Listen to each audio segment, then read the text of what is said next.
Pada abad kelima, banyak sejarah yang tertulis, seperti biksu Buddha Tiongkok Vexian berlayar melakukan perjalanan ke seluruh Sri Lanka dan India untuk membawa dan mengumpulkan kitab suci Buddha.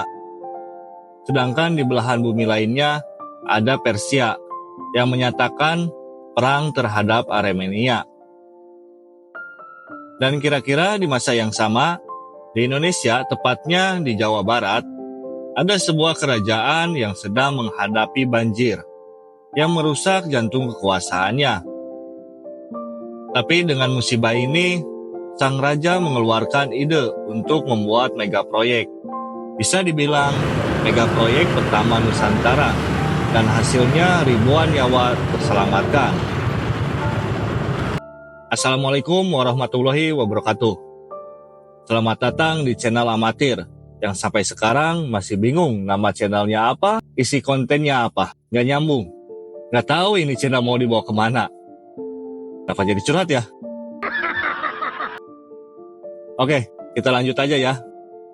Kali ini kita akan bercerita tentang kerajaan yang bisa dibilang tertua di Pulau Jawa. Berdasarkan catatan Pemkot dan Pemkab Bekasi, kerajaan tersebut bisa dikatakan merupakan kerajaan Hindu pertama di Pulau Jawa. Huruf-huruf yang ada pada prasasti peninggalan Taruma lebih mudah dari prasasti Kutai kuno di Kalimantan Selatan.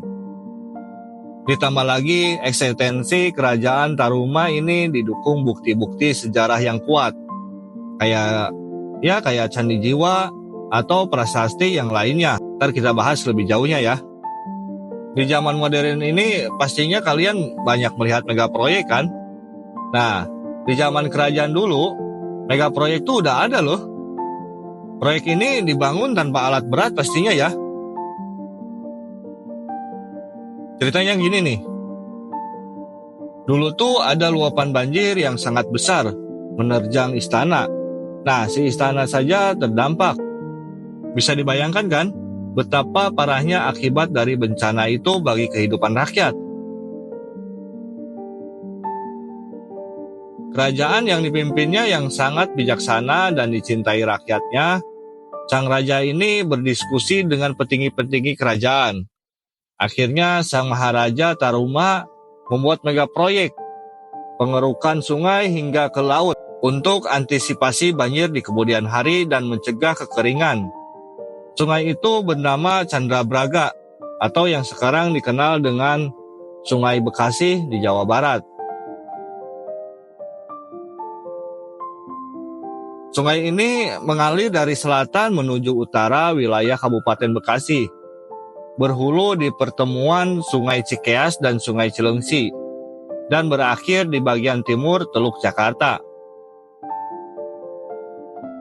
Coba bayangkan, sungai itu dikeruk pada masa ketika teknologi alat-alat berat belum ditemukan. Yang kerennya lagi nih, mega proyek ini tidak mangkrak loh. Coba siapa yang tahu raja yang mampu menciptakan kanal tertua di Nusantara ini? Ya, dia adalah Purnawarman, raja besar dari kerajaan Taruma, atau yang populernya disebut Tarumanagara ya. Kebenaran cerita Sungai Bekasi itu diperkuat dengan bukti otentik. Sungai Bekasi disebutkan dalam manuskrip prasasti Tatar Sunda kuno yang ditulis dalam bahasa Sanskerta dan huruf Pallawa awal. Sehingga dari bentukan tulisan inilah disebutkan Kali Bekasi salah satu peninggalan dari kerajaan Tarumanagara yang diperkirakan berkuasa di abad ke-5. Untuk menambah bukti lagi, saya coba gunakan ChatGPT untuk mencari bukti kerajaan Tarumanagara ini. Ya, benar saja, ChatGPT pun menuliskan bahwa kerajaan Tarumanagara pernah ada di Indonesia. Salah satu bukti penting yang berasal dari luar negeri pada zamannya adalah catatan dari dinasti Liang, Tiongkok. Catatan dari kitab Liang, Liangsu pada abad ke-7, menyebutkan keberadaan kerajaan bernama Tolomo, Tarumanagara. Dalam catatan itu disebutkan bahwa 1. Tarumanagara terletak di sebelah negara Tiongkok. 2. Raja Tarumanagara mengirim utusan ke Tiongkok pada tahun 528 Masehi dan 535 Masehi untuk menjalin hubungan diplomatik dengan Kaisar Wung dari dinasti Liang. 3. Raja Tarumanegara digambarkan sebagai penguasa yang kuat dengan wilayah yang besar. Jadi lumayan agak banyak ya bukti-bukti bahwa Tarumanegara ini pernah ada di Indonesia. Untuk wilayah kekuasaannya, Raja Tarumanegara ini berkuasa di wilayah Sunda kuno yang membentang meliputi Bogor, Bekasi, Jakarta, Karawang, Banten, dan Purbalingga. Buat dugaan sih, pusat ibu kota kerajaan Tarumanegara ini berada di utara Bekasi, yang saat ini berada di wilayah Kecamatan Babelan, Tarumajaya, Kabupaten Bekasi. Dugaan itu dikuatkan dari banyak temuan-temuan artefak dari beberapa situs di wilayah utara Bekasi atau berdekatan dengan komplek percandian Batujaya di Kabupaten Karawang. Juga situs Cibuaya di mana ditemukan 2 arca Wisnu. Prasasti yang menggunakan aksara Palawa berbahasa Sanskerta bersama tapak kaki Raja Punnawarman juga banyak ditemukan di wilayah utara Kabupaten Bekasi dan Cilincing, Jakarta Utara, menyebutkan sejarah Kali Bekasi. Dalam prasasti ini menyebutkan 2 kali Candrabaga digali Punnawarman, Maharaja yang mulia yang mempunyai lengan kencang dan kuat.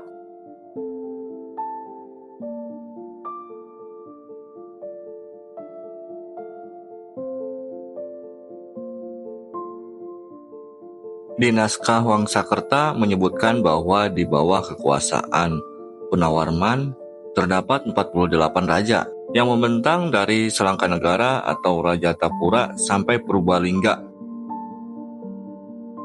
Nah, untuk batasnya, Cipamali atau Kali Brebes itu sebagai perbatasan kekuasaan raja-raja Sunda zaman dulu ya. Raja Punnawarman ini sampai dapat julukan Harimau Tarumanegara loh. Berbagai ilmu dan siasat berperang dia kuasai, menjadikan Punnawarman sulit untuk ditaklukkan oleh lawan atau kerajaan yang berperang melawan Punnawarman. Kepiawaian itu menjadi raja yang perkasa dan dahsyat. Tak ada senjata musuh yang dapat melukainya, karena mengenakan baju pelindung besi dari kepala sampai kaki. Kalau menurut Purbacaraka, seorang ahli bahasa Sanskerta dan Jawa kuno yang menerjemahkan prasasti Tugu, Candrabaga ini terdapat 2 suku kata. Candra yang artinya bulan atau dalam bahasa Jawa kunonya sama dengan kata sasi. Dan baga berarti bagian. Nah, berarti kalau secara etimologi, Kali Candrabaga ini artinya bagian dari bulan. Untuk nama kota Bekasi sendiri, pada abad ke-5 bernama Dayeuh Sunda Sembawa atau Jayagiri, yang dikenal sebagai ibu kota kerajaan Tarumanegara.